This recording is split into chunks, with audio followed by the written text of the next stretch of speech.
Assalamualaikum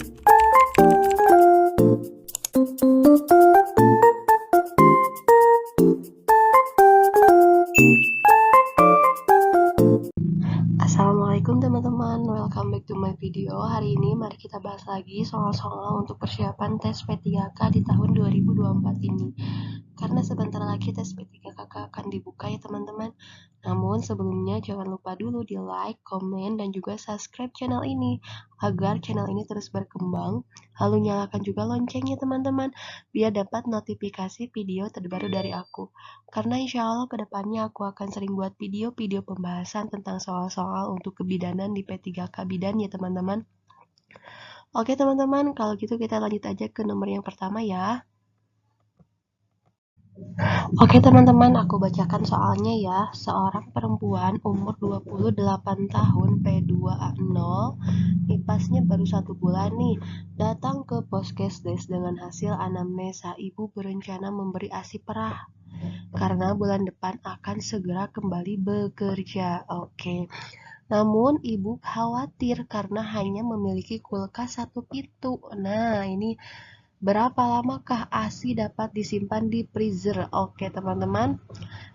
A 3 hari, B 5 hari, C 7 hari, D 14 hari, dan E 30 hari. Jawaban yang tepat itu adalah D ya teman-teman. Jadi kalau misalkan kulkas 1 pintu itu freezer itu 2 mingguan, 2 minggu itu sekitar 14 hari. Jadi jawabannya D ya teman-teman.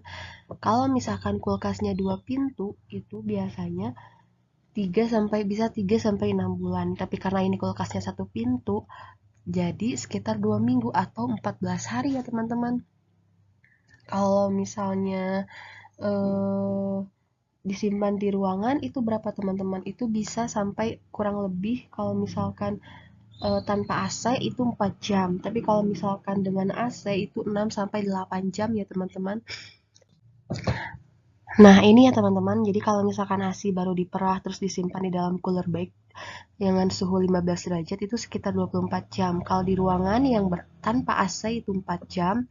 Kalau dengan AC 6 sampai 8 jam. Kalau misalkan di kulkas bukan di freezernya itu bisa sampai 3 hari ya, 42 sampai 3 hari dengan suhunya kurang dari 4 derajat Celcius. Tapi kalau freezer yang 1 pintu dengan suhu kurang dari 15 derajat Celcius sampai dengan 0 derajat Celcius itu bisa sampai 2 minggu ya seperti yang di soal tadi. Nah, kalau misalkan 2 pintu 3 sampai 6 bulan. Oke, teman-teman, kita lanjut ke soal nomor 2 ya. Di soal nomor 2 ini, seorang ibu nipas umurnya 28 tahun, P2A0, nipasnya 1 bulan datang ke Poskesdes mengatakan akan segera kembali bekerja. Ibu ingin tetap memberi ASI eksklusif kepada bayinya. Oke. Namun khawatir tidak berhasil karena ASINya keluarnya sedikit. Apakah pendidikan kesehatan yang dapat diberikan oleh bidan? A. Mencampur ASI dengan susu formula untuk memastikan kebutuhan bayi terpenuhi. Ini kurang tepat ya teman-teman. Sebaiknya ASI eksklusif dulu. Berhenti bekerja karena beresiko kegagalan ASI eksklusif karena memerah ASI cukup tinggi. Ini juga kurang tepat karena si ibunya harus berhenti bekerja teman-teman. Kalau misalkan soal yang C, tetap memberi ASI dan melakukan pemompaan ASI secara rutin. Nih, memberi ASI terus memompa ASI secara rutin meskipun di tempat kerja. Nah, ini jawaban yang paling tepat ya. Mungkin kita ini dulu, kita kunci dulu. D. Jika memungkinkan sebaiknya ibu pulang untuk menyusui bayinya di jam istirahat. Ini juga kurang tepat. Kalau untuk menyusui di jam istirahat saja, mungkin karena ini kan ASINya keluar sedikit, otomatis harus sering dikeluarkan biar tambah banyak teman-teman. Jadi kalau hanya jam istirahat nanti yang ada pada saat bekerja si ibunya si ASINya penuh gitu, bahkan bisa menyebabkan sakit. Tempat memberi ASI dan tetap memberi ASI dan percaya diri, jangan khawatirkan hal yang belum tentu terjadi. Ini tidak ada solusi ya teman-teman. Oke, jadi jawaban yang tepat itu adalah C ya. Jadi tetap memberi ASI teman-teman dan melakukan pemompaan ASI secara rutin agar ASINya nanti lama-kelamaan menjadi banyak. Oke teman-teman, selanjutnya kita akan mengerjakan soal nomor 3 ya.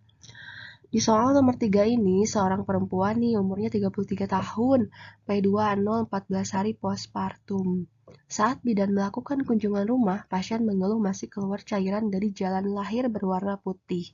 Oke, berwarna putih berarti oke alba ya teman-teman ya. Ini udah sesuai karena udah 14 hari. Riwayat persalinannya spontan, usia kehamilannya 39 minggu, bayinya juga sehat, menyusu kuat, tidak ada masalah ya.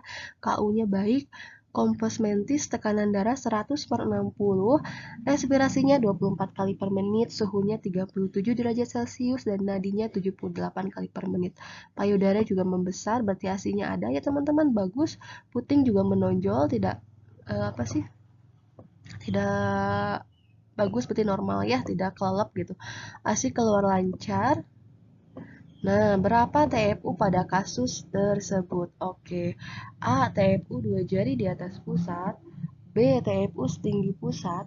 C. TFU pertengahan simfisis dan pusat. Dan D. TFU tidak teraba. Dan E. TFU 3 jari di atas pusat. Nah, di sini kan udah 14 hari nih. Kalau udah 14 hari, otomatis si TFU-nya sudah tidak teraba, teman-teman. Jadi jawaban yang tepat itu adalah D ya. Mari kita bahas di slide selanjutnya ya. Nih. Nah, jadi TFU kalau misalkan pas bayi lahir, plasenta lahir itu biasanya setinggi pusat atau 2 jari di bawah pusat. Dan ukurannya itu beratnya itu sekitar 1000 gram, teman-teman. Si TFU-nya ya, si uterusnya. Kalau udah 7 hari, biasanya berada di pertengahan. Nah, tadi kan di soal 14 hari nih, berarti sudah tidak teraba, teman-teman. Kalau 6 minggu itu normal, kalau 8 minggu udah normal seperti sebelum hamil. Oke teman-teman, selanjutnya kita bahas soal nomor 4 ya. Di soal nomor 4 ini, bidan melakukan kunjungan rumah untuk melakukan pemeriksaan kepada bayi laki-laki yang lahirnya 8 jam yang lalu di rumah. Oke. Hasil pemeriksaan nafasnya 50 kali per menit, detak jantungnya 120 kali per menit, dan suhunya 36,5 derajat Celcius. Bayi sedang menyusui dan menghisap payudara ibu dengan kuat, berarti normal ya si bayinya. Bidan mencatat kunjungannya di kohort dengan kode.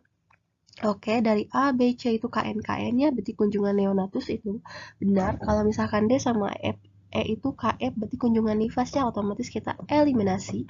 Oke, petunjuk yang selanjutnya di soal itu adalah 8 jam, teman-teman. Berarti jawaban yang tepat KN1 ya. Karena KN1 itu adalah usia bayi 6-48 jam. Kalau KN2 itu usia bayinya 3-7 hari. Tapi kalau KN3 itu usia bayinya itu sekitar 8-28 hari.